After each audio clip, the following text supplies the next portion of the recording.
Bismillahirrahmanirrahim. Alhamdulillahi rabbil alamin. Wassalatu wassalamu ala rasulillah wa ala alihi wa ashabihi ajma'in.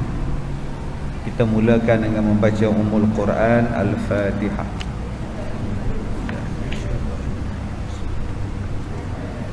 Alhamdulillahi rabbil alamin. Ar-Rahmanir-Rahim. Maliki yaumiddin. Iyyaka na'budu wa iyyaka nasta'in. Ihdinas siratal mustaqim. Siratal ladzina an'amta 'alaihim ghairil maghdubi 'alaihim waladdallin. Amin. Baik, kita membaca kitab Minhajul Abidin, masih lagi membicarakan persoalan tentang hati. Kita sampai ke surat 272, asal yang kelima, hati menjadi pusat tumpuan utama.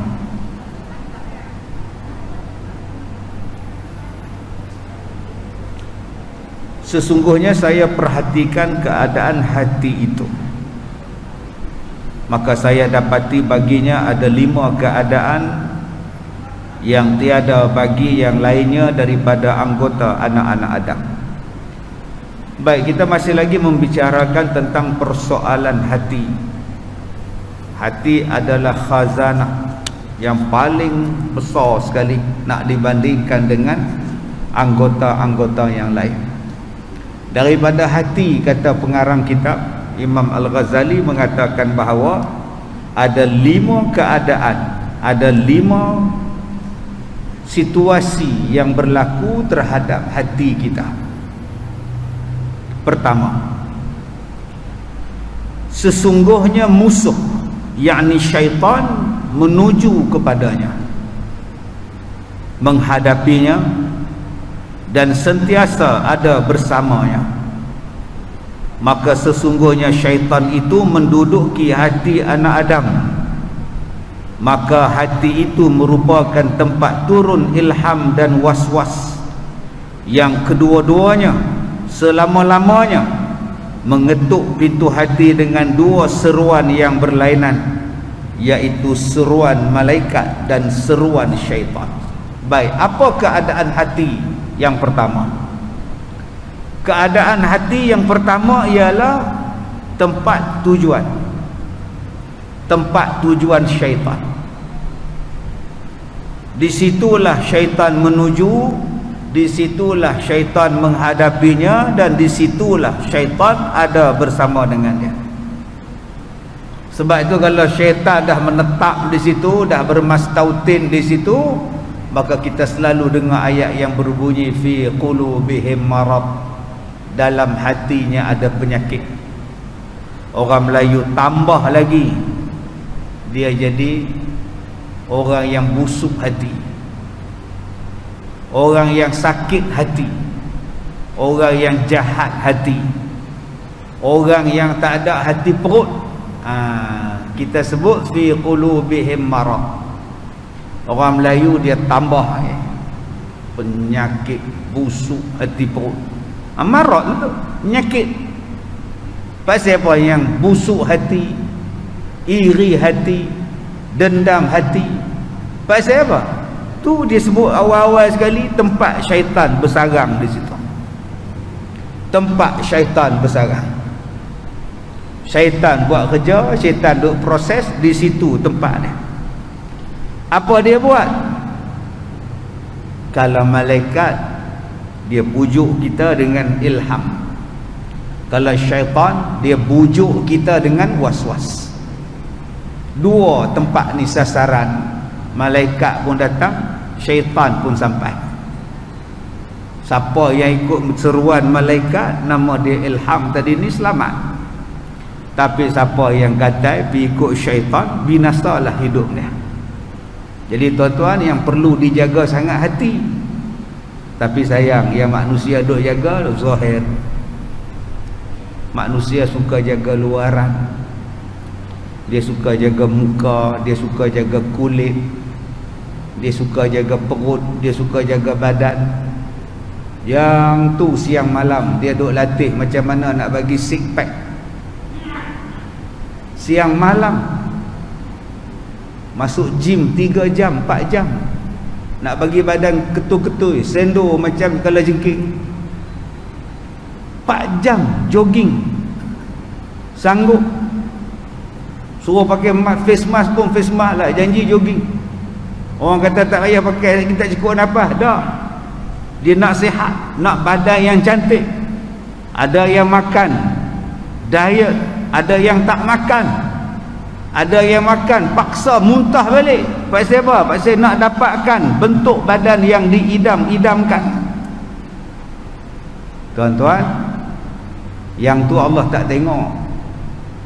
Kita duduk dalam masjid ni Allah tak tengok yang tu gemuk ke, kurus ke, hitam ke, putih ke, boroi ke, six pack ke. Tuhan bukan tengok. Yang Tuhan tengok hati. Masa ni lah syaitan datang kat kita ni. Syaitan datang, dia kacau hati kita. Hati dia duk kacau. Kamu dengar kuliah jangan lama sangat. Kalau dia pukul 8 dia tak berhenti balik lah.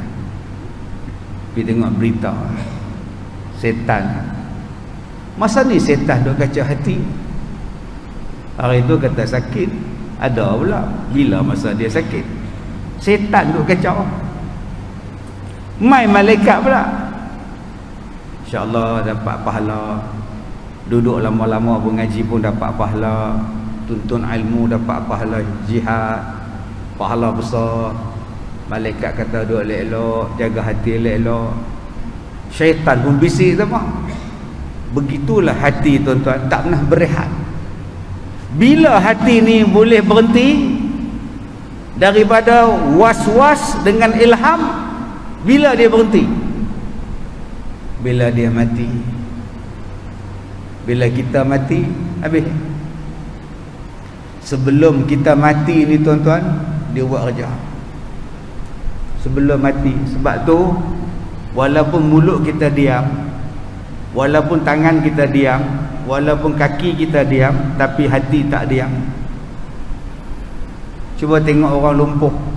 Tangan lumpuh, kaki lumpuh, badan lumpuh, hati tak lumpuh. Hati duk kata-kata. Cuba tengok orang sakit di hospital, duduk atas katil, kan bercakap. Duduk diam, duduk tengok orang sebelah. Orang sebelah tu ada tetamu ziarah, dia tak ada orang ziarah, hati duduk cakap. Badan tak bergerak. Dia tengok nurse lalu, nurse pergi, nurse lalu, nurse pergi. Dia tengok, dia bercakap. Serupalah saya sekarang sedang bercakap, tuan-tuan semua diam, tapi dalam hati tuan-tuan semua cakap. Mana dia jumpa baju warna merah, black? Hati duk bercakap. Pelik-pelik baju Ustaz sini, main tang mana jumpa? Itulah dia hati. Kalau syaitan yang hasut kita, binasalah kita. Tapi kalau kita ikut ilham dari malaikat, selamat kita. Nombor 1, hati tumpuan syaitan ataupun malaikat tadi. Baik, yang kedua, bahawasanya kesibukan hati itulah paling banyak. Maka sesungguhnya akal dan hawa nafsu kedua-duanya berada pada hati. Anggota yang paling sibuk apa dia? Hati. Bukan jari ke Ustaz? Kalau kita menulis pun hati bercakap. Kita menulis tak bunyi ke hadapan adinda yang dikasihi. Hati bercakap, tangan bergerak. Kalau tangan tak bergerak pun hati bercakap. Sebab itulah anggota yang paling sibuk ialah hati. Tak percaya cuba tengok masa kita sembahyang. Tangan diam, mulut diam. Pasal yang baca Fatihah tu imam. Tapi hati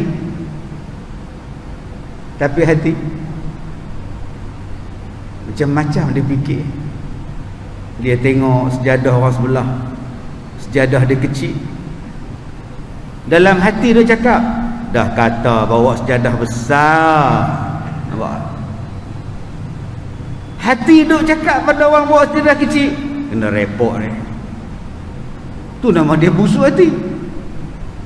Yang bawa sejadah kecil pula, aku senang bawa sejadah kecil, sempoi.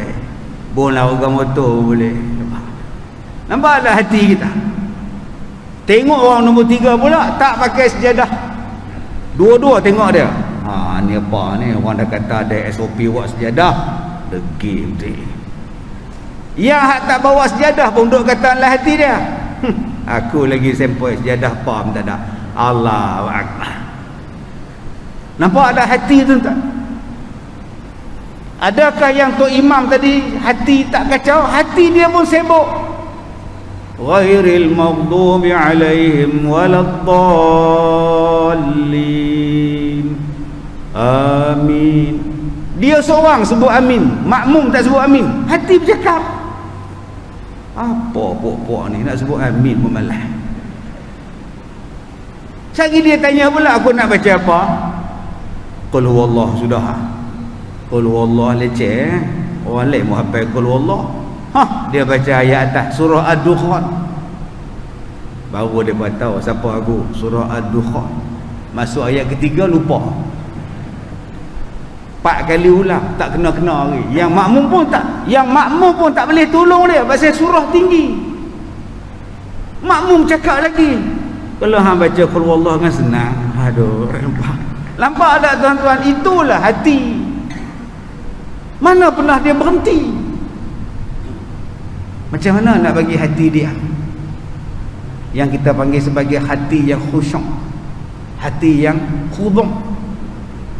Yang ni kena belajar tasawuf, baru kita rasa hati seronok. Hati adalah bahagian yang paling sibuk. Sebab apa?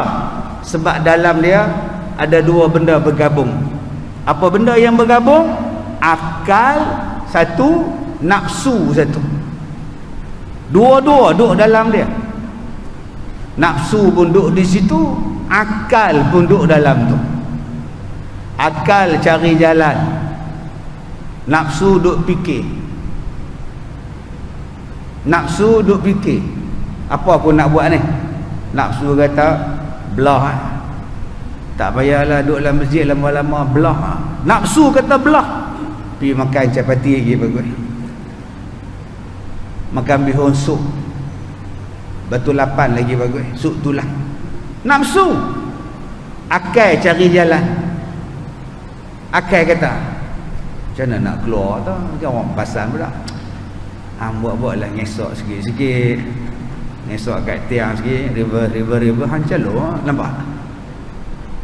Dia menyempurnakan nafsu akal ni. Akal ni menyempurnakan apa kehendak nafsu. Di mana bersarang dia benda ni? Bersarang dia dalam hati. Yang ni yang Allah Ta'ala sebut dalam surah An-Nur ayat 63. Qad ya'lamullah alladzina yatasallaluna minkum liwadha. Sesungguhnya Allah Ta'ala mengetahui siapa di kalangan mereka yang berlahan-lahan berangsur-angsur meninggalkan Nabi Muhammad, berlindung di sebalik rakan-rakan dan sahabat-sahabat dia. Ada jenis macam itu tuan-tuan. Bila Nabi duk mengajar ni, ada yang puak-puak munafik, dia tak suka dengan ajaran Nabi. Dia nak keluar takut orang nampak, takut Nabi nampak. Tapi hati nak keluar juga, nafsu nak keluar juga. Maka pada masa tu akal fikiran dia kata, kamu berselindung di sebalik kawan kamu. Bila Nabi tengok ke sana, kamu lari sikit. Bila Nabi tengok ke sini, kamu lari sikit. Lama-lama dia lari tinggalkan Rasulullah. Ini sifat munafik. 2 benda ni akan ada tuan-tuan. Akal dan nafsu. Nafsu dan akal. Baik. Maka hati merupakan medan peperangan 2 pasukan askar, iaitu hawa nafsu dan tentera-tenteranya, serta akal dan tentera-tenteranya. Maka hati selama-lamanya berada di dalam medan peperangan, pembunuhan dan pertentangan kedua-dua pasukan tadi. Dan wajiblah bagi sebuah kota pertahanan dikawal, dijaga dan tidak dialpakan daripada pengawasan. Sebab tu hati perlu ada jaga. Hati kena ada benteng. Saya dah kata pada tuan-tuan, di antara yang paling kuat syaitan duk kacau kita bila kita buat ibadat. Bila kita nak semayang ya, macam-macam perasaan dia datang. Perasaan malas. Syaitan kata awal lagi baru 7.15, tengoklah drama tu. Setan duk mari dah, duk pujuk hati tu. Masuk maghrib 7.4 minit, 7.5 minit lah, baru 7.15. Wah, relax lah. Kemudian kita bangun pergi ambil wuduk, tengok-tengok handphone bunyi tak, angkat tak, nyembang sekejap, letak handphone, tengok pula WhatsApp pula. Apa WhatsApp siapa? Setan. 7.35 masuk bilik air, ambil wuduk apa semua, dah keluar bilik air, masuk balik, kepala belum basuh, masuk balik basuh kepala, was-was. Bila kita angkat takbir nak sembahyang, syaitan datang. Maka pada masa itu banyaklah orang yang tewas kerana tidak khusyuk. Dia mari siang malam pagi petang, daripada kepala sampai ke kaki. Waktu itulah terasa nak terkentut. Sebelum sembahyang tak terasa nak kentut. Tengah sembahyang tu perut bergelodak, gelobok ni mai. Ada pula tengah-tengah sembahyang, masa itulah gatai telinga, gatai celah punggung, semuanya ada. Syaitan masa itulah menguap, berbunyi satu rumah, menguap ni. Setan tu nama dia. Masa tu cicak berbunyi pun dia cari. Masa tu lah cicak nak wrestling sama-sama cicak pun. Dan dia tengok lagi, rasa menang yang kecil dah, mampu dah besar tu. Dan dia tengok lagi. Tengah-tengah semayang 7.50 tu lah ambulans lalu. Siapa nak beranak tu? Semua benda datang tuan-tuan. Sebab tu Imam Al-Ghazali dalam kitab dia satu lagi, Ihya Ulumuddin, Imam Al-Ghazali kata bagaimana nak mengelakkan kita ni daripada tidak khusyuk. Macam mana nak bagi khusyuk? Kata Imam Ghazali, waktu kita nak sembahyang tu jangan ada benda lain yang aku nak buat lepas sembahyang. Ulang balik. Jangan ada satu perasaan aku nak buat benda ni lepas habis sembahyang. Dia insya-Allah khusyuk. Tapi kalau tuan-tuan cakap lepas sembahyang ni aku nak tengok bola, Allahu Akbar, 20 sembahyang 20 minit 10 minit tu bola dalam tu. Lepas sembahyang ni aku nak makan, lepas sembahyang ni aku nak keluar, lepas sembahyang ni aku nak tengok cucu, lepas sembahyang ni aku nak tengok Ultraman Doraemon. Memang tak khusyuk. Lapangkan pemikiran, tak ada apa-apa yang aku nak buat selepas sembahyang, melainkan aku sembahyang ni nak menghadap Tuhan ya. Kita boleh mengkhusyukkan hati kita. Itu kata Imam Al-Ghazali, bagaimana nak datangkan khusyuk waktu sembahyang. Jadi lepas ni tuan-tuan, jangan duk bercita-cita lepas habis sembahyang ni aku nak buat yang ni, lepas habis sembahyang ni aku nak buat yang ni. Sebab tu Nabi ajar pada kita, kalau ada benda dah depan mata, makanan, kita nak sembahyang, selesaikan makan. Kalau tidak, tak khusyuk, hati kita akan teringat ke makan. Abang, nasi dah siap, marilah makan. Kejap, aku nak buat isyak dulu. Elok duduk atas sejadah, anak saudara datang, satu van. Dia orang dah boleh rentah negeri. Satu van datang, Assalamualaikum maklum, maklum, Assalamualaikum. 12 orang. Van RS tu. Allahu Akbar. Habislah nasi aku, bismillah. Balak tuan-tuan. Bila nak khusyuk? Sebab tu Nabi suruh settle dulu. Sebelum sembahyang tadi ni, nak terkencing, pergi kencing. Ada yang nak terberak, pergi berak. Tak, dia sembahyang juga dalam keadaan nak terkencing. Allahu Akbar. Kena pula imam malam tu mood bagi punya baik, semuka dia baca, tak menggeliat balong tu. Haram jadab dia, dia tak khusyuk. Pi kencing dulu, pi berak dulu, yang nak kentut pi kentut dulu, supaya masuk dalam semayang itu setan tak ada ruang untuk kita nak goda, nak rosakkan hati kita. Dua.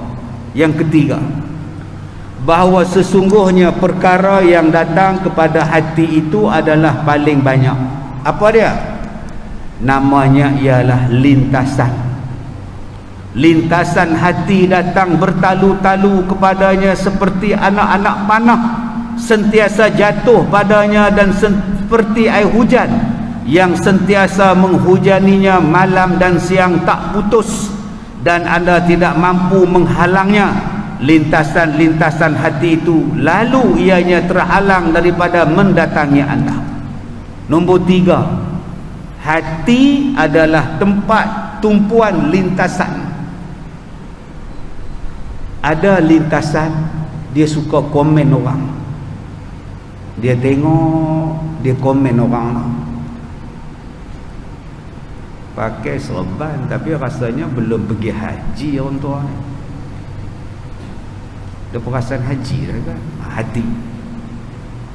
Yang kedua, lintasan pada diri sendiri. Aku ni taklah kaya, tapi tiap-tiap kali datang masjid aku bawa juga duit bubuh dalam tabung masjid. Taklah senang, tapi tak lupalah kat tabung masjid. Hati bercakap. Lagi lintasan hati yang paling jahat apa? Dia lalu kat tokong depan tu, dia tengok, tah tokong ni betul apa Tuhan. Ni paling jahat ni. Dia kata Islam ni betul ke? Ni lintasan paling jahat yang boleh bawa pada syirik, boleh bawa pada kufur. Kena jaga tuan-tuan, kena ngucap selalu, istighfar selalu. Lintasan ni dia mari tengok tokong tu dengan perut boroi duk tengok kita tepi jalan. Kita duk berhenti kat traffic light, kebetulan betul-betul tang kepala dia. Dia tengok aku, padahal dia tak nampak pun, tapi hati duk kata. Belum lagi lintasan mari kepada dia bila dia dapat ujian. Anak mati, suami meninggal, isteri tak ada, tak pun dia kena penyakit.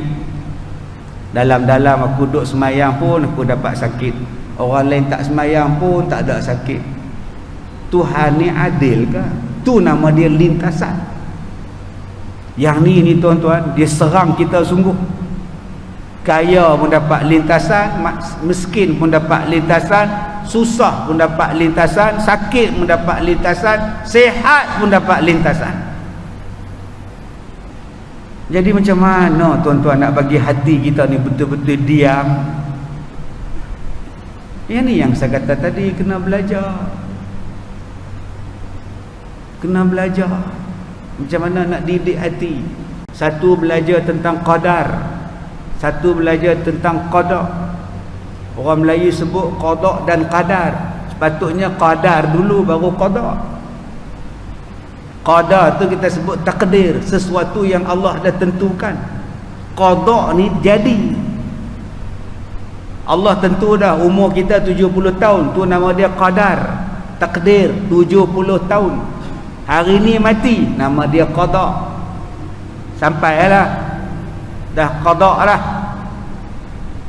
Kita ditakdirkan jatuh tangga. Dulu lagi Allah dah tetap dah, sekian-sekian hari bulan jatuh tangga masjid. Hari tu jatuh sungguh, nama dia qada. Yang dijatuhkan daripada dulu tu nama dia apa? Takdir. Gemuk jatuh di situ. Ketentuan Tuhan dah sampai. Kalau tak belajar dua benda ni, itu yang kita marah. Bila jadi tak elok pada kita. Kalaulah saya tak pergi ke masjid, saya tak aksiden, silap pergi masjid. Kalaulah tu imam malam tu habis awal sikit baca doa dia, saya sempat balik rumah awal, rumah saya tak terbakar. Tu imam malam tu buat tahlil panjang, saya sampai mudah pukul 10, rumah terbakar. Kalaulah dia baca pendek, saya sampai 9.30 malam, tak terbakar rumah saya. Dia tak belajar takdir. Maka orang yang tak belajar takdir, tak mau memahami takdir, orang inilah yang paling dapat lintasan jahat. Dia salahkan Allah, dia salahkan orang, dia salahkan macam-macam. Baik, kemudian, dan tidaklah hati itu menempati mata yang berada di antara dua kelopak mata.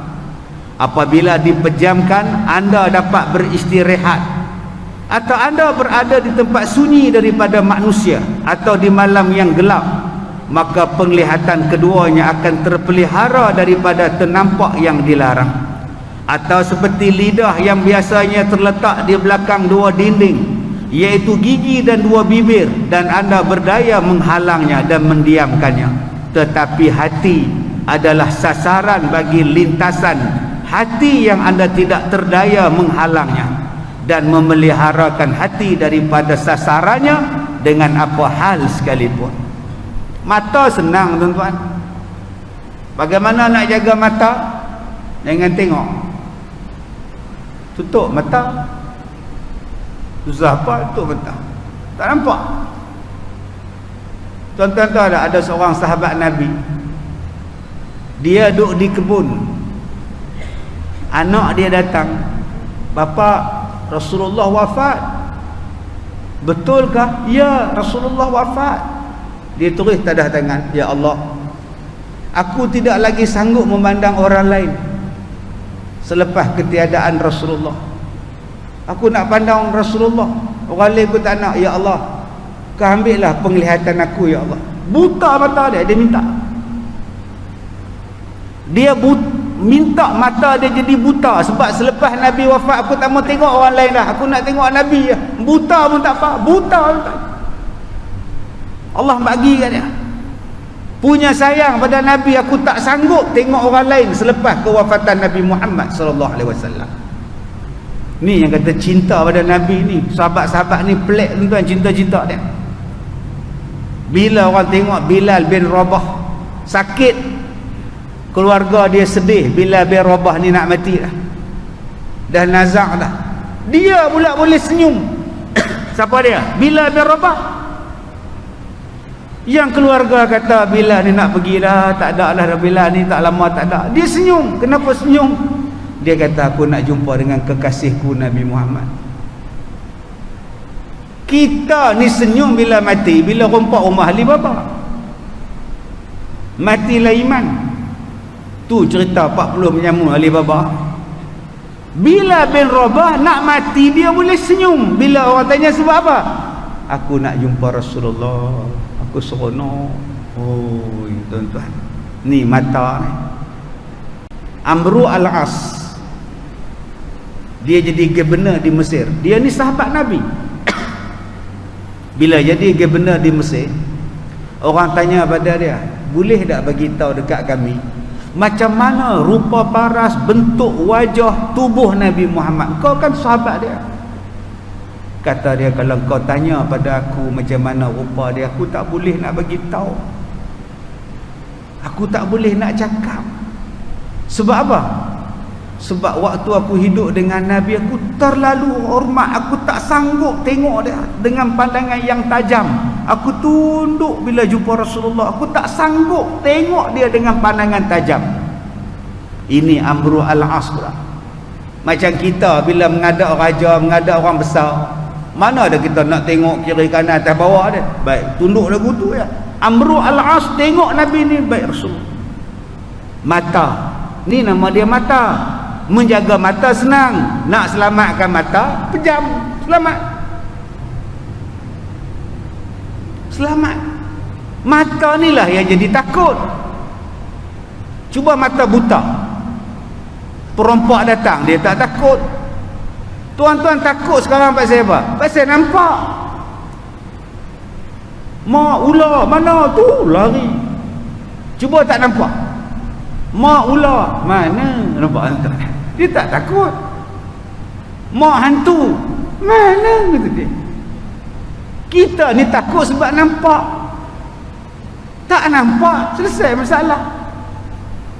Dulu ada seorang perempuan, budak universiti, dia sesat dalam hutan. Depa buat camping apa semua dalam hutan. Dia sesat. Berpuluh-puluh hari sesat. Satu hari dia pergi sungai, spek mata dia pecah. Langsung dia tergagau-gagau. Orang tanya dia takut tak dalam hutan? Dia kata tak takut apa, nak takut apa, dia tak nampak. Ular pun tak nampak, rimau pun tak nampak, apa pun tak nampak, hantu main depan dia pun tak apa, dia tak nampak, dia rabun. Sebab tu tuan-tuan, kalau nak bagi tak takut, minta buta, insya-Allah. Tak takut apa, lintas jalan pun tak takut, selama roh dia jalan tak ni. Ni, kalau nak selamatkan mata daripada buat benda jahat, pejam. Mulut nak selamatkan daripada mengumpat, apa buat? Tutup mulut. Telinga nak selamatkan daripada benda haram, pekuk. Tapi hati nak selamatkan daripada benda haram, tuan-tuan boleh buat apa? Boleh tutup? Boleh pekuk? Boleh pejam? Tak. Hati tetap bercakap. Sebab itulah benda yang paling susah dijaga, hati. Tangan nak jaga, buh dalam poket, selesai. Kalau tangan dalam poket nak curi apa? Kalau tangan dalam poket nak rabah apa? Pergi pasal malam, buh tangan dalam poket, nak rabah siapa? Tapi hati kita tak boleh pekuk. Sebab tu nak jaga hati bukan dengan pejam, nak jaga hati bukan dengan pekuk, nak jaga hati bukan dengan masuk dalam poket. Nak jaga hati ialah dengan iman. Nak jaga hati ialah dengan iman. Macam mana sahabat-sahabat menjaga hati. Bila Nabi Muhammad sampai di Madinah, berebut orang minta Nabi duduk di rumah. Berebut. Kalau Nabi pilih yang ni, dia terkecil hati. Kalau Nabi duduk yang ni, terasa pula. Nabi kata tak apa. Sampai dekat rumah sahabat ni, Nabi pilih rumah dia. Rumah 2 tingkat. Sahabat Nabi ni rumah 2 tingkat. Jangan tuan-tuan duk faham rumah Nabi dulu buat gitu-gitu. Rumah 2 tingkat, atas ada, bawah ada. Sahabat tadi kata, ya Rasulullah, Rasulullah duduklah di bawah. Kalau naik di atas, naik tangga payah. Biar saya duduk di atas, Rasulullah duduk di bawah. Baik. Bila dia naik di atas, dia fikir Nabi pula. Kalau aku bergerak banyak, saat lagi debu jatuh atas Nabi. Nanti aku bergerak tingkat atas ni, saat lagi debu tu jatuh atas Nabi pula. Kesian kat Nabi pula. Semalaman dia orang tak bergerak. Duk diam lelaki bini di atas. Jangan bergerak, takut Nabi debu. Tidur pun tidak, sebab nanti tak sedar golek-golek jatuh lagi. Tak tidur, tak bergerak. Besok pagi datang jumpa Rasulullah, mata lebam, mata bengkak. Kenapa mata kamu? Tak apalah Rasulullah, saya ni tak tidur semalaman. Kenapa? Saya takut bila saya bergerak, bila saya tidur, saya pusing sana pusing sini, debu-debu akan jatuh atas Nabi. Saya takut susah Nabi, saya diam sajalah. Ni nama dia hati. Tuan-tuan boleh nak jaga hati macam tu? Kita nak parking kasut tu pun tak jaga hati, main pijak kasut orang. Kita datang lambat, patutnya kasut jauh sikit. Tak, kita nak juga dekat. Kita sepak kasut orang, buh kasut kita itu. Tang kasut pun kita tak boleh jaga hati kita. Bayangkan tuan-tuan, macam mana kita ni nak jadi orang beriman, nak menjaga hati. Kita duk tengok satu budak duk menega bubur, kita lalu 4 kali. Macam tu lah dia duk, tak ada siapa beli bubur dia. Kalau kita singgah Ustaz, bagi RM10 kat dia, adik ni pakcik bagi RM10, siapa-siapa yang lalu ni adik bagilah bubur ni percuma. Kesian dekat dia, nega daripada petang sampai pukul 6 tak ada siapa singgah. Dalam poket kita ada 300, kalau bagi RM10 tak luar. RM10 adik sedekah lah harga RM10 dekat orang yang lalu. Allahu Akbar. Nak bagi hati seronok, tapi kita, abang kesian orang tu abang, nega tak laku. Dah tak laku kata nega buat apa?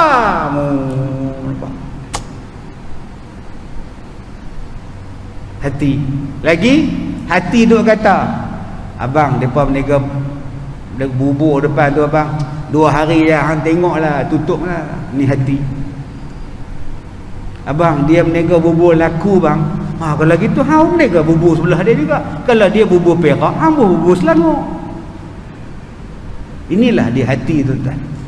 Jadi insya-Allah kita nak belajar lagi tentang bagaimana cara membersihkan hati dan menyelamatkan hati kita daripada dirosakkan. Wallahu a'lam. Saya minta maaf jika terkasar bahasa. Assalamualaikum warahmatullahi wabarakatuh.